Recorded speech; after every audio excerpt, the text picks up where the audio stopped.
મૂળ જૂના સંપ્રદાયમાં એમના પૂજ્ય પિતાશ્રી, ઉત્તર ગુજરાતમાં વિસનગર એમનું ગામ, અને નાનપણમાં ભણવામાં બહુ જ તેજસ્વી. અંગ્રેજી મીડિયમમાં તેઓ કલકત્તામાં ભણતા હતા. જ્યારે ભણતા હતા ત્યારે જ એ વખતે એમના પૂજ્ય પિતાશ્રી એક માજા મરકા, એક્ઝેક્ટ કદાચ નામ ખોટું પણ હોય, મજા માર્કા એ નામની એક ઘીની બહુ મોટી કંપની હતી, એમાં એ પાર્ટનરશિપ હતી એમની.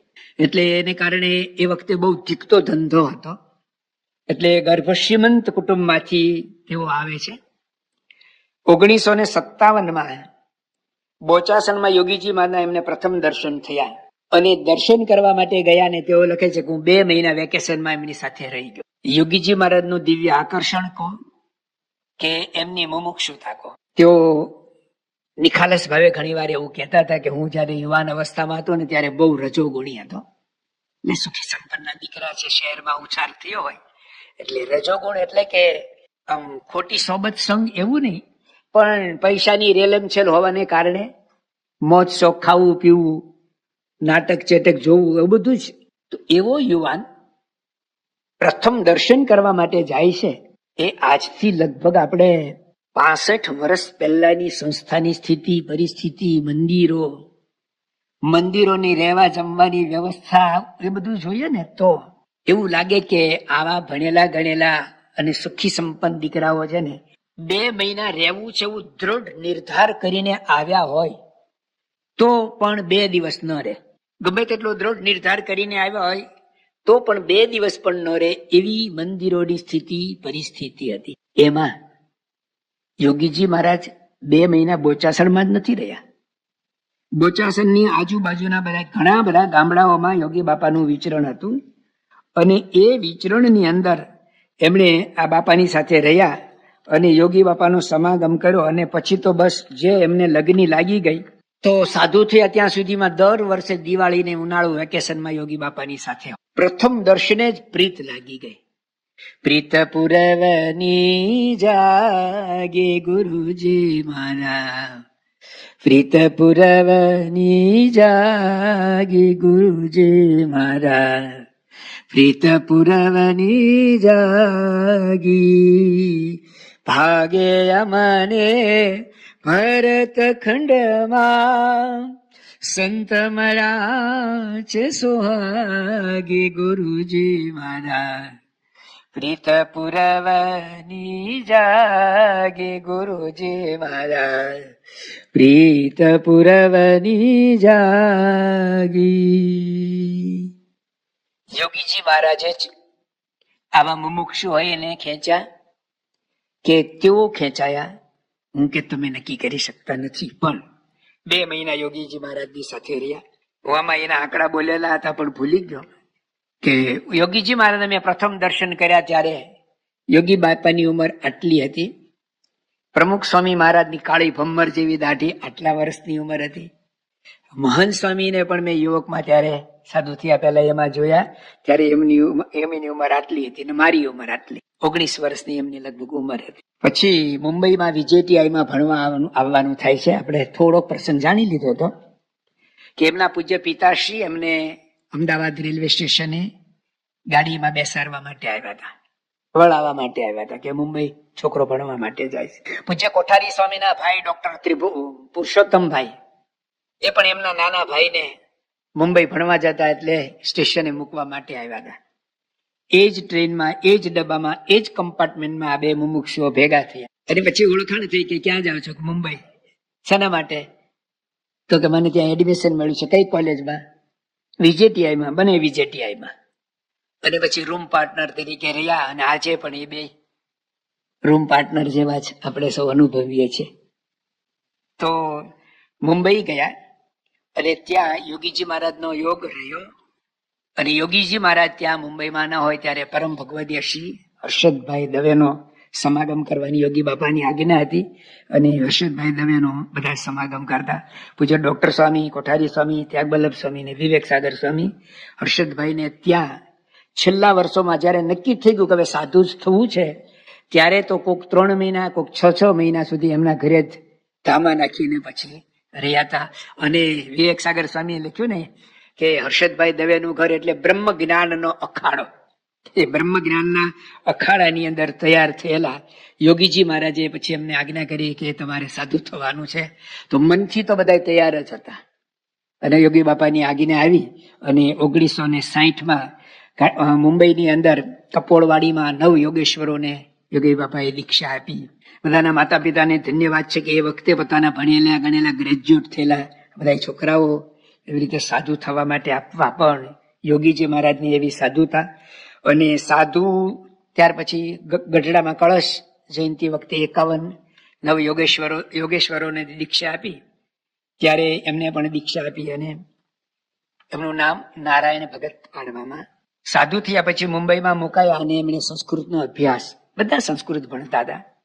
પણ વિવેક સાગર સ્વામીએ ભગવાન સ્વામિનારાયણનું જે એક વચન હરિલીલામૃતમાં લખ્યું છે કે એકવાર સંતો પરમહંસો છોટા કાશી જામનગર ગયેલા અને ત્યાં કેટલાક વિદ્વાનોએ એને અમુક પ્રશ્નો પૂછ્યા.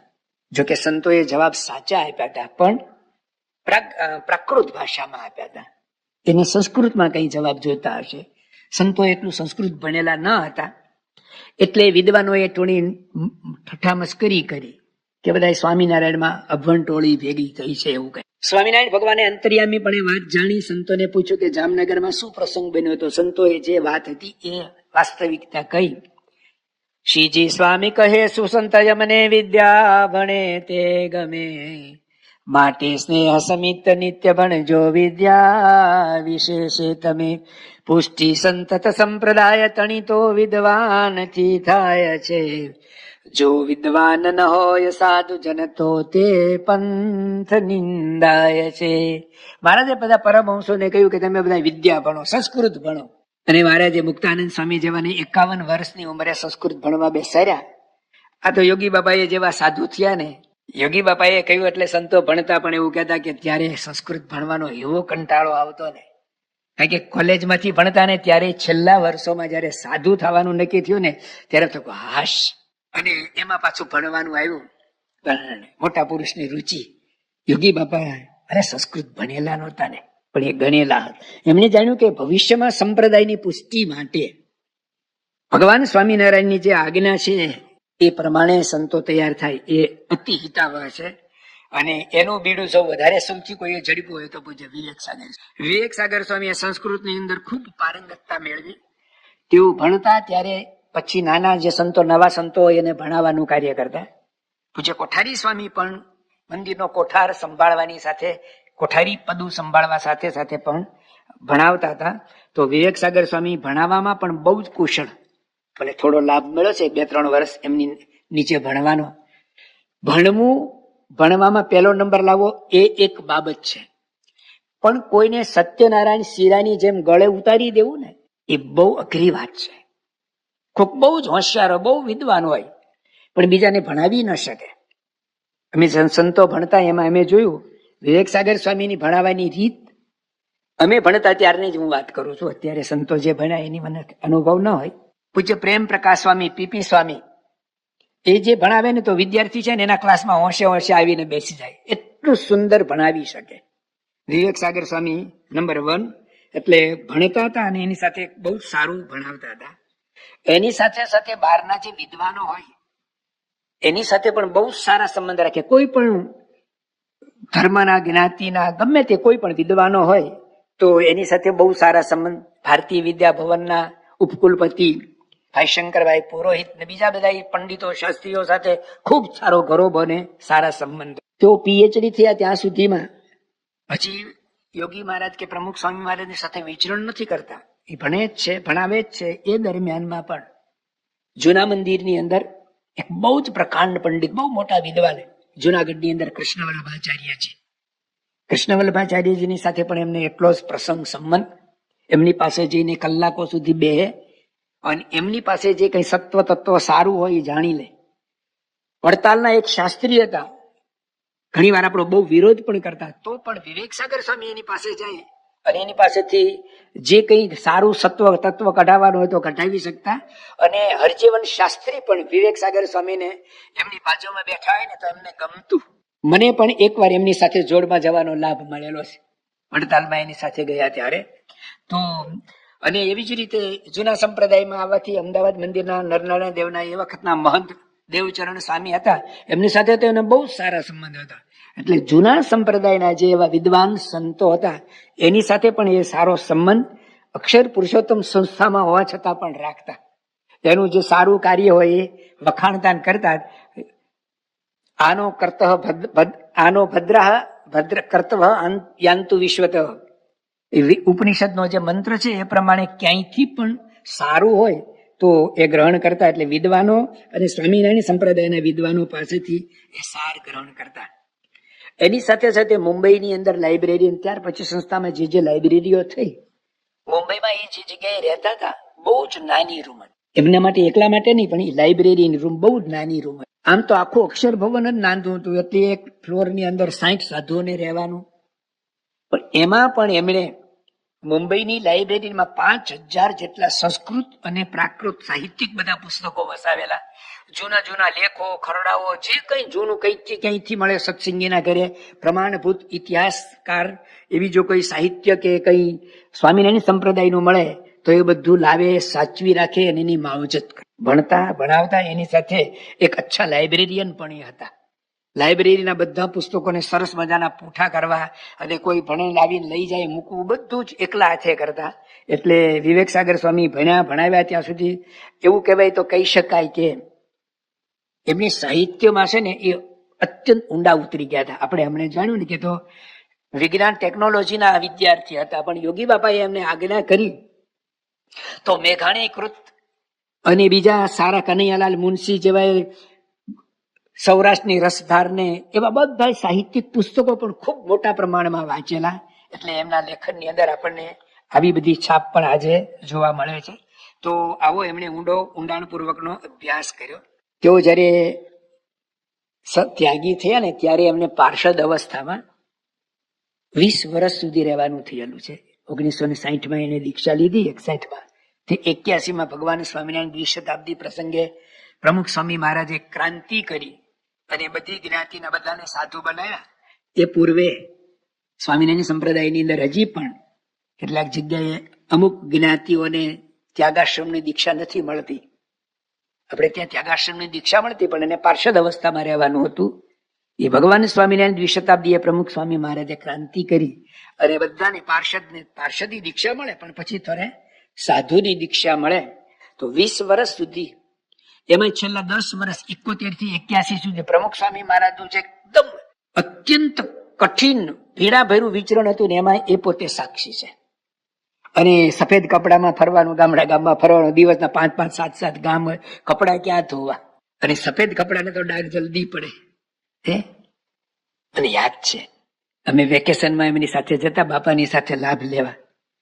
એનું કપડું ભૂલમાં પણ કોઈ પાર્ષદે ધોયું હોય ને તો એને પગે લાગીને કહી દે મારા કપડાને અડવાનું નહીં. આટલા વિદ્વાન હોય, બાપાની સાથે ફરતા હોય. અને જે કઈ એ વખતના અમે બધા સંતો હતા ને, થોડુંક પણ જો કઈ બોલતા, પ્રવચન કરતા, કથા કરતા કોઈ શીખ્યા ને તો અમારા બધા માટે રોલ મોડલ વિવેક સાગર સ્વામી જ હતા. એ જે તૈયાર કરે ને એની નોટ જ પછી એમાંથી એ બોલે અને આપણે સાંભળીને આપણે લખવાનું.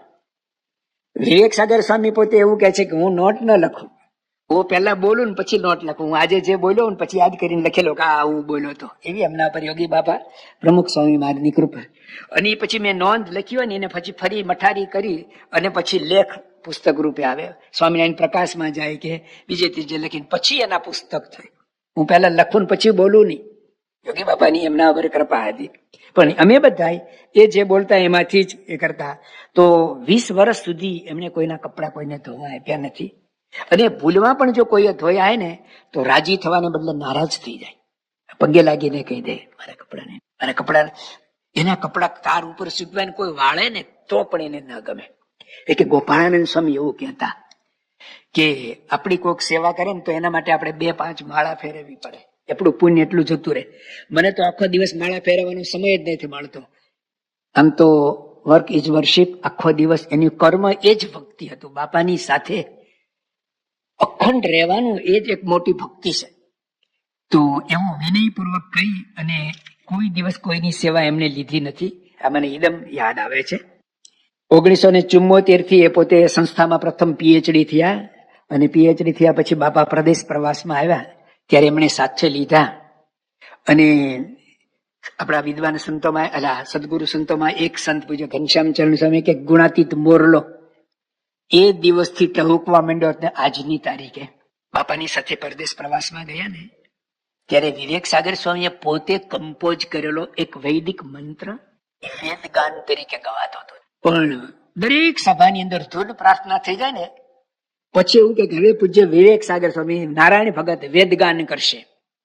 અને પોતે ઉભા થઈ અને આવી અને આમ આંખ બંધ કરીને વેદગાનનો જે ઓમ હરરમ, મને નહીં આવડે, મારો અવાજ નથી એવો, પણ જે મીઠે સુરે અલગથી જૂનું વેદગાન જો ક્યાંકથી મળે ને તો ખરેખર સાંભળવા જેવું. એનો જૂના બધા પ્રવચનોમાં જે ગામમાં જાય ને જો વેદગાન કોઈ સમયની અનુકૂળતા ન રખાયું તો લગભગ આજે કંઈક ખૂટે છે સભામાં.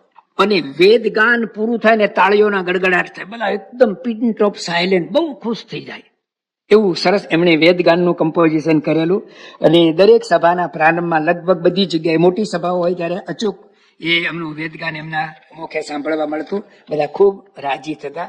1974માં બાપાની સાથે વિદેશ વિચરણની અંદર એમણે ખૂબ સારી કથા પ્રવચનો આ બધું કર્યું.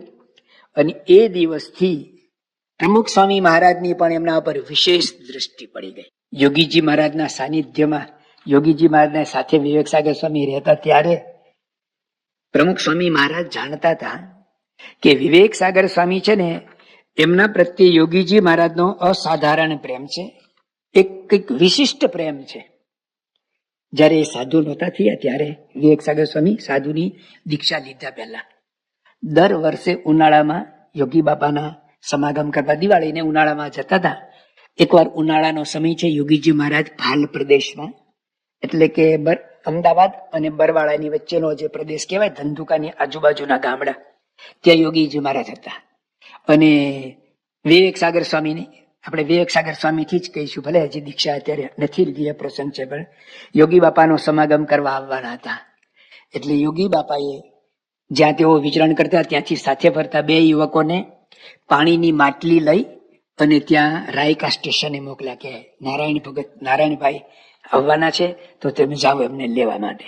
જે ટ્રેનનું નામ આપ્યું તે ટ્રેનમાં બે યુવકો ત્યાં રાયકા સ્ટેશને પહોંચ્યા. ટ્રેન આવી, બે યુવકો એમને જોયા, મળ્યા અને કેવું યોગી બાપાએ મોકલ્યા છે. પાણી પીધું અને પછી બધા આવતા હતા. રસ્તામાં એનું ચંપલ છે તૂટી ગયું, તો ત્યાં તો કઈ બીજું રિપેર કરવા વાળો હોય નહીં. વૈશાખ જેઠ મહિનાની ગરમી છે અને ખુલ્લા પગે ત્યાં સુધી આવ્યા. યોગી બાપાને આરામમાં જવાનો સમય થઈ ગયો હતો અને યોગી બાપા એની રાહ જોતા હતા કે હમણે આવે. અને લગભગ 2:30-3 વાગે જયારે તેઓ ત્યાં અડવાળ પહોંચ્યા તો યોગી બાપા એમને રાહ જોતા હતા. અને આવ્યા ને એટલે યોગી બાપા એકદમ આમ સામે ગયા, પણ જોયું બાપાએ કે એના પગમાં કઈ ચંપલ નથી. ભગવાન સ્વામિનારાયણ કચ્છભુજમાં વિરાજમાન હતા અને પરમહંસો જયારે ત્યાં જાય છે ને, અને પરમહંસોને મહારાજે આજ્ઞા કરેલી કે ઉડવું આકાશ, પાથરવી પૃથ્વી, પગમાં પગરખા પણ ન પહેરવા. અને સંતો જયારે આવ્યા ને સંતોના પગમાં ફોલ્લા પડી ગયા હતા ને ત્યારે મહારાજના પગમાં પણ ફોલ્લા પડી. એવી રીતે યોગી મહારાજ આમ સામે વાહ જોઈને ઉભા હતા, જોયું કે એના પગમાં કઈ નથી. યોગી બાપા એકદમ આગળ ચાલ્યા અને એને આમ બાથમાં ઘાલીને આશીર્વાદ આપ્યું. પેટી પડ્યા. દોયલું મળવું દાસ એમ કરીને બાપાએ ખૂબ એમને સુખ આપ્યું. અને પછી પગનું જોયું ને તો યોગી બાપાને બહુ જ બળતરા થઈ. બધી હાથ ફેરવો, શાતા વળી. અને વિવેક સાગર સ્વામી કે મને જે કઈ પગમાં ગરમી લાગી હોય કે જે થયું, યોગી બાપાનો શીતળ સ્પર્શ થયો અને બધું જ યોગી બાપાએ એમને અસાધારણ પ્રેમ આપ્યો. બીજો પ્રસંગ, સુખી ઘરના દીકરા હતા, એ આપણે તો જાણી લીધું છે. સાધુ થવાને એક થોડોક સમય હજી બાકી, 1 વર્ષ વાર છે. એ પહેલવે તેઓ લખે છે કે એકવાર હું બાપાનો સમાગમ કરવા માટે ગયો હતો અને વેકેશન પડતો હતો. આવતીકાલે સ્કૂલ કોલેજ ખુલવાની હોય ને તો આજે અમે અહીંથી નીકળે યોગી બાપા પાસેથી, ત્યાં સુધી છેલ્લે સેકન્ડ સુધી બાપાની સાથે હોઈએ. અને આજે મારે હવે યોગી બાપા પાસેથી છૂટું પડવાનું હતું તો યોગી બાપાને પણ મનમાં હતું કે આજે નારાયણભાઈ જાય છે, આજે નારાયણભાઈ જવાના. યોગી બાપાએ જાતે રસોડામાં જઈ પૂરી અને સૂકી ભાજીનું ભાતું તૈયાર કરી આપ્યું. વિવેક સાગર સ્વામી લખે છે કે યોગી બાપાએ એક ટોપલીમાં સરસ મજાની બધી પૂરી ગોઠવી અને એક ડબ્બામાં કે શાક સૂકી ભાજી આપી પછી એ ટોપલીને બાંધવા માટે આવું ભગવું ગાતેર કપડું જે સંતોએ પહેરી લીધું ને ધોતિયાથી આમ બાંધી દીધું સરસ મજાનું. અને અમને સ્ટેશને મૂકવા માટે ઘોડાગાડીની વ્યવસ્થા કરી. હું ઘોડાગાડીમાં બેઠો, યોગી બાપા નીચે છે. અટલાદરા મંદિરના દરવાજા સુધી છેક વળાવા આવ્યા. અને પછી અમારી ઘોડાગાડી દરવાજાથી બારે ગઈ, યોગી બાપા ઉભા રહ્યા. અમારી ઘોડાગાડી જ્યાં સુધી દેખાતી એટલે અમે પણ યોગી બાપાના દર્શન કરતા રહ્યા. તો જોયું યોગી બાપા હજી ઉભા છે. એકબીજાના દર્શન બંધ થાય એટલે પછી તો યોગી બાપા જતા રહ્યા છે. એટલું પ્રેમથી યોગી બાપાએ મને ભાથું બાંધી આપ્યું હતું. વિવેક સાગર સ્વામી આ પ્રસંગ કહેતા કહેતા એમની એક આંખ રડે છે અને એક આંખ હસે છે કે હું કેટલો ભાગ્યશાળી કહેવાય કે મને ખુદ ગુણાતીત ગુરુ યોગીજી મહારાજે જાતે પૂરી બનાવી, ભાથું બનાવી આપ્યું, ટોપલો બાંધી આપ્યો અને મને ઘોડાગાડીમાં બેસાડીને વળાવ્યા આપ્યા. અને પછી આ તમે આ ટાઈમે ભૂખ લાગે ત્યારે આવી રીતે ખાજો, એટલી બધી ભલામણ કરે છે. આ મારું સદભાગ્ય. એ હું જયારે વાત કરું છું ત્યારે મારા જેવો ભાગ્યશાળી કોણ એ મને થાય છે. બીજું મારી દુઃખની વાત, મારું રડું એનું આવે છે કે એ વખતે ડિલક્સ ટ્રેન શરૂ થઈ હતી. મેં ચેર ક્લાસની અંદર બુકિંગ કરાવ્યું હતું અને ચેર ક્લાસની અંદર ડાઇનિંગ ટેબલ હોય ને, જે જમવાનું એમાં થાળી સાથે આવે. એટલે કે નક્કી કર્યું તો હવે મારે સાદું થઈ જવાનું છે, પછી તો જમાય નહીં. એટલે આ વખતે ચેર ક્લાસમાં, ફર્સ્ટ ક્લાસમાં જવું અને ડાઇનિંગ ટેબલથી ત્યાં જ જમવું એવું નક્કી કર્યું હતું, બધું પ્લાનિંગ કર્યું હતું. એટલે હું સ્ટેશને ગયો અને ચેર ક્લાસમાં જ બેઠો. અને આ જે ટોપલી સાથે લીધી હતી ને એ પછી ઈશ્વરચરણ સ્વામીના નાના ભાઈ પ્રદીપ મને લાગે સાથે હતા, તે મેં પ્રદીપને આપી દીધી. લે પ્રદીપ, આ પ્રસાદી છે. એટલે કે મને એનું દુઃખ છે કે મારી નાદાનીમાં મારાથી યોગી બાપાએ આ તૈયાર કરેલું ન અપાયું. અને યોગી બાપા એમને આવો પ્રેમ કરતા. આવા તો અનેક પ્રસંગો છે વિવેક સાગર સ્વામીને યોગી બાપાના પ્રેમના. 1970 યોગી બાપા પરદેશ પ્રવાસમાં ગયા ત્યારે મને સંતોને લઈ ગયા હતા સાથે. એમાં વિવેક સાગર સ્વામી, નારાયણ ભગત હતા. વાત કરે છે કે માંજાની અંદર બાસુદી બનાવી હતી રસોઈમાં, દૂધ પાક હોય એવી રીતે બાસુદી હોય. અને યોગી બાપા એ બધાને પીરસી. પ્રમુખ સ્વામી મહારાજને પીરસી, વિવેક સાગર સ્વામી કે મને પીરસી, ડોક્ટર સ્વામી ને મહાન સ્વામી ને ઈશ્વરચંદ્ર સ્વામી બધા સંતો જે સાથે હતા બધાને પીરસી. બાસુદી ખૂટી ગઈ. એટલે બીજી પંગતમાં જે જમવાના સંતો હોય ને એ બાસુદી રહી નહીં. અને પછી ખબર પડી કે બાસુદી ખલાસ થઈ ગઈ છે. પણ તો બાપાએ કીધું આવતીકાલે ફરી બનાવજો. આવતીકાલે તો ફરી બનાવવાની. પણ આજે યોગી બાપાએ જે બાસુદી પીરસી ને વિવેક સાગર સ્વામી કે લખે છે કે એ બાસુદી ખાવાથી પ્રમુખ સ્વામી મહારાજ અને મને, એટલે કે વિવેક સાગર સ્વામી, અમને બેને ઝાડા થઈ ગયા. એટલે 2-4 વાર ઝાડા જવું, ટોયલેટ જવું પડ્યું. એટલે બીજે દિવસે બાસુદી બનાવીને અને બપોરે યોગી બાપા ઠાકોરજી જમાડવા બેઠા ને, પ્રમુખ સ્વામી મહારાજ તો એમના વાલા પ્રમાણે જવું પડે એટલે ગયા, પણ હું ગયો જ નહીં. કારણ કે આજે બનાવી છે તો યોગી બાપા તો દરરોજ પીરસે. સંત જમાડવા આદરે આવે, એક હાથે કેળે એક લોડાવે. અને યોગી બાપાની પણ મહારાજના જેવી જ રીત હતી. લીએ ન લીએ દીએ પરાણે, હરી પીરસે હાથડે, નાના પાડે ઠામ સંભાળે, તેનો તે રેડે માથડે. યોગી બાપા બહુ પ્રેમ કરીને જમાડે. એટલે વિવેક સાગર સ્વામી કે હું તો ગયો જ નહીં. અને બધા જમવા બેઠા ને યોગી બાપાએ આમ જોયેલું કે નારાયણ ભગત ક્યાં છે. તો કોઈ બોલાવા ગયું ને તેમણે કહ્યું કેજો મારે જમવું નથી, મારે નથી જમવું. એટલે હું તો યોગી બાપાએ ફરી મોકલા કે જાવ, જમવું ન હોય તોય આવે. એટલે એમણે કહ્યું કે મારે જમવું જ નથી. તો યોગી બાપાએ કહ્યું તો દર્શન કરવા માટે આવો, દર્શન કરવા માટે આવો. એટલે ટૂંકમાં એમની સાથેના એવા ઘણા પ્રસંગો એમને નોંધ્યા છે, લખ્યા છે કે યોગી બાપાની સાથે અસાધારણ પ્રીતિ પ્રેમ હતી.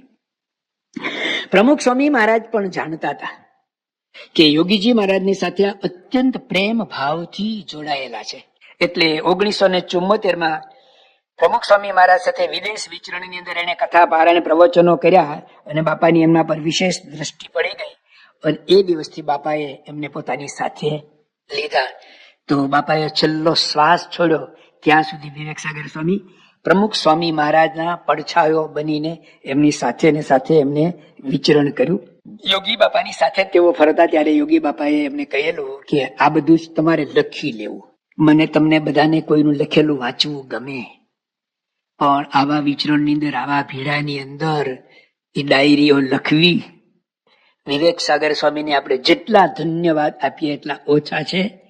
એમણે યોગીજી મહારાજની આમ તો એના હાથની અંદર લખેલી તો 200 થી વધારે ડાયરીઓ હતી, પછી એને ફેર કરી તો 80 ડાયરી થઈ. એ પોતે જ પોતાની વાત કરે કે મારા અક્ષર ગાંધીજી જેવા કોઈને ના ઉકલે, મને પોતાને ના ઉકલે.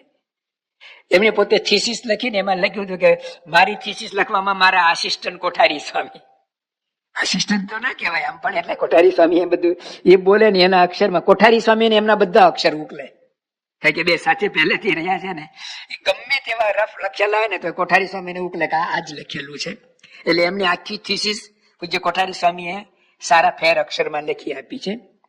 તો વિવેક સાગર સ્વામીએ એના જે અક્ષર હતા એ એટલા બધા ખરાબ નહોતા, પણ આટલી બધી ઉતાવળમાં લખવાનું હોય, નીચે રાખવાની કોઈ સાંધર ન હોય એવી સારી પેનો નહોતી, સારા કાગળ નહોતા, એટલે અક્ષર એવા સ્વાભાવિક હોય થાય. પણ એમાં પણ એને બહુ જ હજારોની લાખોની સંખ્યામાં પાનાઓ, પત્રો અને રિપોર્ટ બધું લખી અને સંસ્થાની મહાન મહાન મહાન સેવા કરેલી છે. યોગીજી મહારાજના 2-3 મુખ્ય પ્રવચનો છે. એક તો સમગ્ર અમારા બીએપીએસ સંસ્થાના સાધુ સમાજ માટેની બહુ મોટી દેન.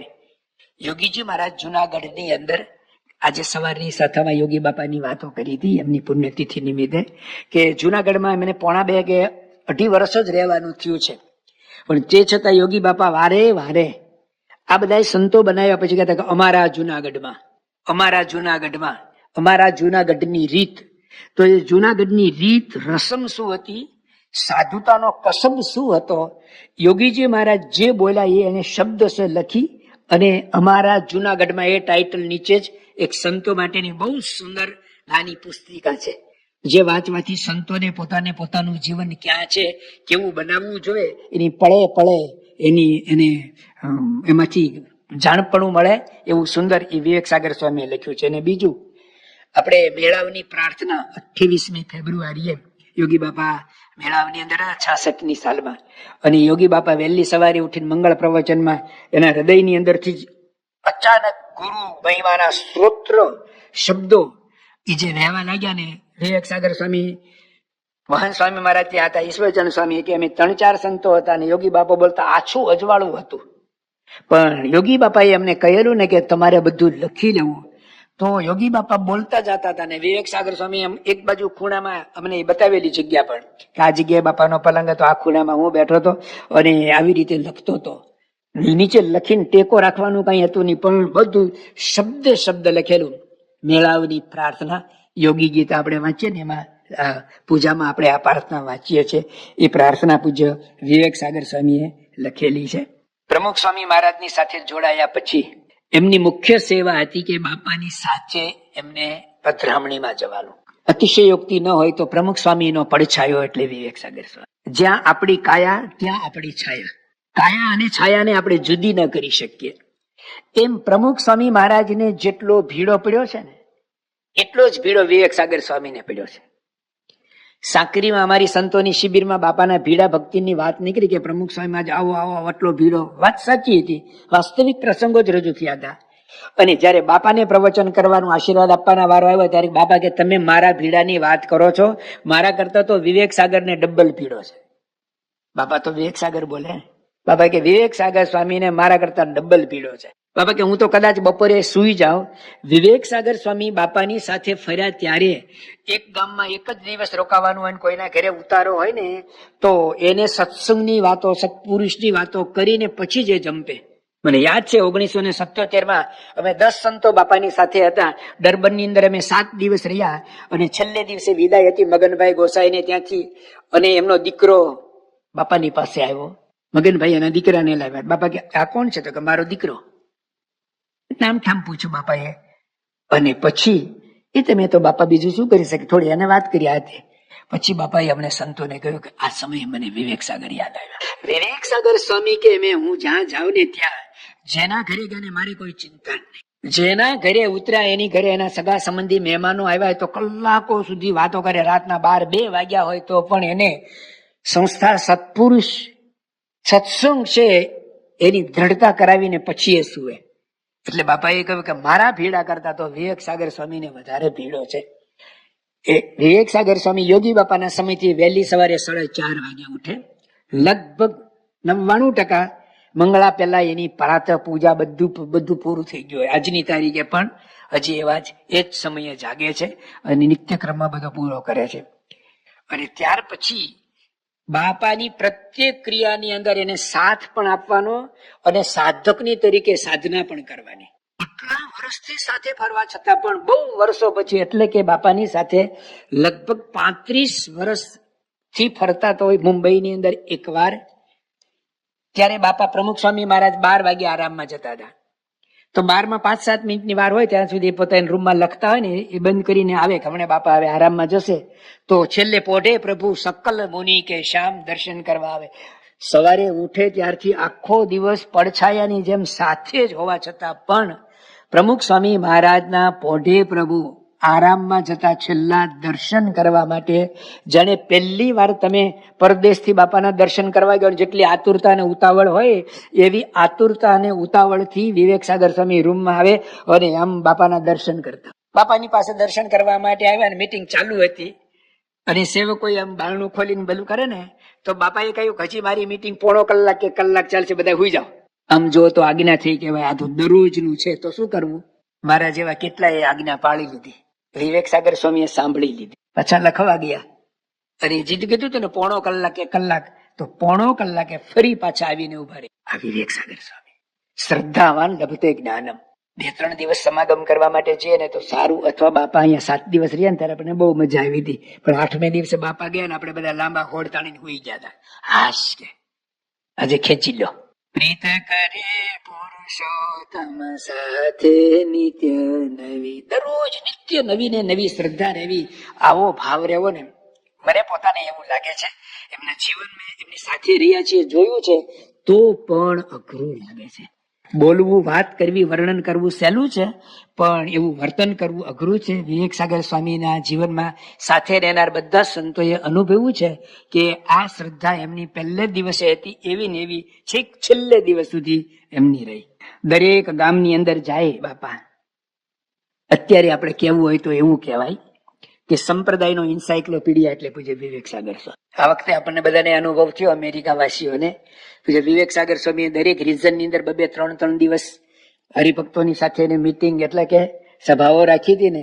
આમ બેઠા હોય ને તો તરત જ એક તો એમણે ત્યાંથી જ પહેલા તો જે તે રિજનની અંદર જે તે કોઠારી હોય ને એને કહ્યું હતું કે આને બધાને બોલાવજો બધાને, અને પછી એને યાદ આવે ને તો પાછા 5-15 નામ લખીને મોકલી દે કે આને આ અહીંયા હતા, અહીંયા હતા. અને અહીંયા પછી એક સાથે આટલા બધા બેઠા ને ઓલામાં જોવે ને તો તરત કહી દે કે આનું આ ગામ, આનું આ.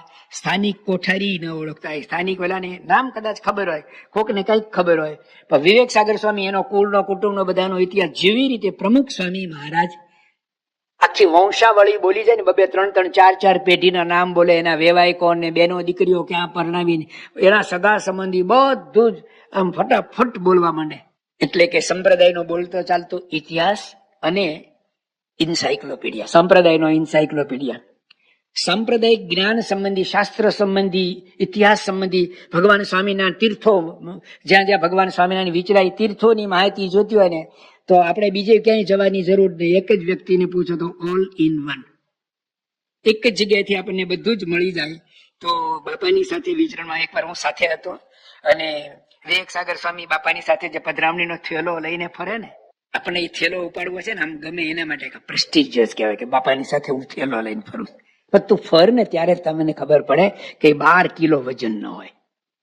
અને 2-1 કલાક થાય ને, મને યાદ છે, હું તો મારો પ્રસંગ એની હારે કહું છું કે મેં થેલો લઈને હું ફરવા લાગ્યો. આમ તો 99% કોઈને આપે જ નહીં, પણ બહુ આગ્રહ કરો તો પછી બાપાની સાથે હોય વળી આપે ઉપાડવા. બપોર સુધી આપણે ઉપાડીએ ને, બપોરે બાપા જમવા આવે ને ત્યારે બીજા સંતોષી સાથે લાભ લેવાય ને, એ બાપાની સાથે બહુ મજા આવે છે, તું જા ફર. એટલે બીજા સંતને આપણે પકડાવી દઈએ ને આપણે બપોર સુધીમાં જ આપણી પરીક્ષા થઈ જાય. આપણે ક્યાં છીએ? 40 વર્ષ સુધી બાપાની સાથે આવી રીતે ફર્યા. એને કોઈને થેલો પકડાવ્યો નથી. અને ન પકડાવે એનું કારણ કે એમના થેલાની અંદર બાપા પાણીની બોટલ માગે, કે નાના છોકરાને લટ લેવાની કાતર માગે, કંઠી માગે, માળા માગે, પ્રસાદીના પુષ્પ માગે, કે કોઈ એવું સાહિત્ય માગે, કોઈ બહારના જોડે આવ્યો તો તમે એના થેલામાં છે ને આંખ બંધ કરીને આમ જોવે ને જેમ હાર્મોનિયમ વર્ષોથી વગાડતો ને કેમ કી ઉપર જ એની આંગળીઓ જાય, એમ રીતે વિવેક સાગર સ્વામી એના થેલામાં હાથ નાખે તો બધી વસ્તુ એને ખબર પડે. અને મારા જેવાને આપતા જ ટાઈમ લાગે, એટલે પછી એ ફાવે નહીં. તો એને કોઈ દિવસ એ થેલાની સેવા એમણે વર્ષો સુધી બાપાની સાથે રહી અને આવી રીતે કરી. અને જે ગામમાં ગયા એ હરિભક્તોના નામ ઠામ હમણે છેલ્લા ઘણા સમયથી, એટલે કે લગભગ 2 વર્ષથી મારા ખ્યાલ પ્રમાણે 60 પ્રવચનો એને આપ્યા છે સંતોની સભામાં. સંતો એટલે સારંગપુરમાં છે. અત્યારે સંતો સારંગપુરમાં તેઓ આ કોરોના કાળ દરમિયાન રહ્યા ત્યારે એ દરમિયાનમાં એમણે બાપાની સાથેનો વિચરણની વાતો બધી કરી છે. જે ડાયરીમાં લખ્યો ને એ પાછી અમને બધાને વાત કરતા હતા. શું વાતો કરી છે. અને વાતોની અંદર વિશેષતા તો એ આવી કે ભાઈ બાપા આ ગામમાં ગયા, આવો કોઈ પ્રસંગ બન્યો, એ કે તો વાત સાચી છે. પરંતુ એ ગામની અંદર પ્રમુખ સ્વામી મહારાજે કંઈક વાત કરી હોય, કોઈ વિશિષ્ટ અર્થ કર્યો હોય, વચનામૃત નિરૂપણ કર્યું અને એમાં કંઈક વિશિષ્ટ અર્થ કર્યો તો આખો શબ્દશઃ લખ્યો છે. પૂજ્ય વિવેક સાગર સ્વામીએ બાપાની લખેલી ડાયરીઓમાંથી, એમણે પોતાની લખેલી નોંધોમાંથી 1-2 ડાયરી નાની એવી, નાની એટલે આટલી મોટી પણ નોટની, ફક્ત એમાં પ્રમુખ સ્વામી મહારાજના ઉપદેશ. લૌકિક રીતે હું કહું છું કે કોઈ પ્રમુખ સ્વામી મહારાજ શું છે એ ન જાણતા હોય, કોણ છે ન જાણતા હોય, અને પ્રમુખ સ્વામી મહારાજ પ્રવચન કરે ને વિવેક સાગર સ્વામી એક સભામાં પ્રવચન કરે ને તો એને એવું લાગે કે આ તો ખરેખર જબરજસ્ત વિદ્વાન છે. વિવેક સાગર સ્વામીની પ્રવચન કરવાની કળા, યોગી બાપા પ્રમુખ સ્વામી મહારાજના એના ઉપર 4 હાથ ગણો કે એની મહેનત ગણો. પણ પ્રાસંગિક પ્રવચન કરવાનું હોય, વાર તહેવાર ઉત્સવ સમયા હોય, અથવા તો કોઈ બારે વિશિષ્ટ સભા હોય, કોઈ વિશિષ્ટ રીતે કઈ આયોજન થયેલું હોય અને ત્યાં આગળ પ્રાસંગિક પ્રવચન કરવામાં તો એ મહાર કહેવાય. એના જેવું કોઈ પ્રવચનકાર આપણે છે એટલું સુંદર પ્રવચન કરી શકે. અને પ્રમુખ સ્વામી મહારાજ તો તમે કહે ને, અમારે ઘનશ્યામ ચરણ સ્વામી કહે ને, કાચો ચણા અને શેકેલા ચણા વાવવા હોય તો કયા ઉગે. ભલે બાપા સાવ સાદી સરળ ભાષામાં બોલે ને, પણ એ કોકની સામે જોવે, કોઈકને બોલે ને કે સાધુ થાય તો એ સાધુ થઈ જાય તરત. પણ પ્રમુખ સ્વામી મહારાજની એવી સાદી સરળ વાણી ભાષામાં પણ કંઈક એવું સૂત્રાત્મક, સત્યાત્મક, સિદ્ધાંતિક વાક્ય આવે ને, એને ડાયરીમાં લખ્યું એઝ ઇટ ઇઝ લખ્યું હોય. એમની સાથે બીજા મહાનુભાવો કોઈ આવ્યા, મળવા મુલાકાતીઓ આવ્યા, એના જીવનમાંથી કઈ ઉદ્ગાર નીકળી ગયો હોય, પ્રમુખ સ્વામી મહારાજ માટે કંઈક બોલાયું હોય, સારું બોલાયા ને, તો વિવેક સાગર સ્વામી એઝ ઇટ ઇઝ, એને એ જે બોલ્યા ને એ જ કેટલીક વાર છેલ્લે બાપાની બાજુમાં એક નાનું ટેપ રેકોર્ડ પણ મૂકતા હતા. બાપા જે બોલ્યા એમાં આવી જાય. તો કોઈ મહાનુભાવ આવ્યા ને બાપાની સાથે બોલ્યા, એમાં જે ટેપ થયું હોય ને, વિવેક સાગર સ્વામીની ડાયરીમાંથી વાંચો તો એઝ ઇટ ઇઝ એજ એક શબ્દો કાનો માત્ર વધારીને ન લખે. આ બ્રહ્મની વાણી કહેવાય, એ બ્રહ્મનાદ કહેવાય. એમાં મારે તમારે કઈ સુધારો કાનો માત્રનો કઈ ન કરાય. મહંત સ્વામી મહારાજ 2017 આવ્યા ને, તો એમણે લખ્યું આપણું સંપેલું પરિવાર, આપણું સંપેલું પરિવાર. બધા વાંચે તો શું કે શું હોવું જોઈએ? આપણો સંપેલો પરિવાર, બરાબર? આપણો સંપેલો પરિવાર. મહંત સ્વામી મહારાજે લખ્યું આપણું સંપેલું પરિવાર. આપણે કઈ ફેરફાર ન કર્યો. બ્રહ્મ વાક્ય બ્રહ્મના અક્ષરે લખાયું છે, બ્રહ્માક્ષરમ. વિવેક સાગર સ્વામી બાપાની સાથે ફરતા પીએચડી થયા, આટલા વિદ્વાન હોવા છતાંય પ્રમુખ સ્વામી મહારાજના શબ્દમાં કાના માત્રનો એ સુધારો ન કરે. આટલો એને બાપાનો બ્રહ્મ ભાવનો મહિમા સાક્ષાત્કાર કે બ્રહ્મ વાક્ય કહેવાય, એમાં મારાથી કોઈ સુધારો થાય નહીં. તો બાપાની સાથે ફરીને બાપાના શબ્દો પ્રવચનો એમણે લખ્યા, એનો પ્રવાસ લખ્યો.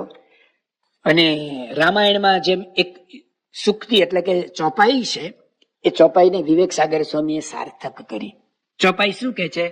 રામ સિંધુ ઘન સજન ધીરા, ચંદન તરુ હરિ સંત સમીરા. રામ સિંધુ, ભગવાન છે ને દરિયા જેવા છે, પણ વાદળા છે ને એ દરિયાના મીઠા પાણીને, ખારા પાણીને મીઠું બનાવે. ભગવાન રામ છે ને એ ચંદનનું વૃક્ષ છે, પણ પવન છે ને એ ચંદનના વૃક્ષની સુગંધ બહાર સુધી લઈ જાય. પ્રમુખ સ્વામી મહારાજ આવા ગુણાતીત પુરુષ છે, બ્રહ્મી સ્થિતિ છે, એશા બ્રાહ્મી સ્થિતિ જે કઈ છે તે એની જન સમાજ આપણા સૌની સમક્ષ પ્રગટ કરાવવામાં સૌથી મોટો જો કોઈનો ફાળો હોય ને તો તો પૂજ્ય વિવેક સાગર સ્વામી, મહાન સ્વામી મહારાજ વિવેક સાગર સ્વામી માટે બોલ્યા છે, એકની એક વાત દિવસમાં 2, 4, 5, 10 વાર કરવામાં વિવેક સાગર સ્વામી એટલા જ ઉત્સાહથી વાત કરે. સ્વામી એક દિવસ કરે. મેં અત્યારે પ્રવચન કર્યું ને આજે, એની અમારે સાંજે કરવું ને તો મારો ફ્યુઝ ઉડી જાય.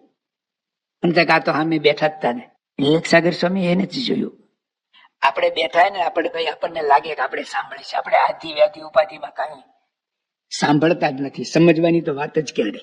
એમને કોઈ દિવસે હું જોયું જ નથી, કોઈ સાંભળે કે ન સાંભળે, મારી ફરજ છે, હું એમની સાથે છું, તો એમણે પોતાની ફરજ 100% નિભાવી છે. અને સામેની વ્યક્તિને વાતો કરવી એ મોટી સેવા છે. ગુણાતીતાનંદ સ્વામીને મહારાજે કહ્યું તો એમણે હંમેશા વાતો કરવામાં ક્યારેય પાછી પાની વાળી નથી.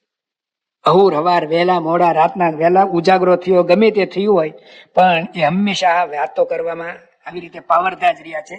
અને બાપાની સાથે રહ્યા તો સંપર્ક, નામ, ઠામ, ગામ આ બધું જ પણ એમને પોતાની ડાયરીમાં નોંધ્યું છે. એટલે એમની સંપ્રદાયમાં, સંસ્થામાં બહુ જ મોટી સેવા છે. બાપાનું જયારે જબરજસ્ત વિચરણ ચાલતું હતું ને, ત્યારે એટલા બધા ગામો એક પછી એક બધે ગોઠવાઈ ગયો, વચ્ચે હરિભક્ત કોઈ આવે કે મારે ગામમાં બાપાના મુખે ના પડાવવી, એના કરતા સેવકો ના પાડે તો સારું, અને સેવકો ના પાડે તો અબજસ મળે. બાપાની પાસે જાય ને તો બાપા કે હું આવીશ. વિવેક સાગર સ્વામી ના પાડી હોય કે નહીં આવે, અને બાપાને પાછું પાછું ગમે તેમ કરી યુક્તિ પ્રયુક્તિ જાય. બાપા કે સારું, તમે અમે આવશું. એટલે પેલી વ્યક્તિ વિવેક સાગર સ્વામીને મોઢે ને મોઢે કે તમે જ વચ્ચે ત્યાં નકામા છો, ના પાડો છો. આવું તો કેટલી વાર અપમાન થતું હતું. અને આવું થતું હોય તો શું થાય કે ભાઈ મૂકોને પડે, આપણે નથી આવું કરવું. વિવેક સાગર સ્વામી એવું કોઈ દિવસ ઉદાસીન પડવું છે એવું નથી.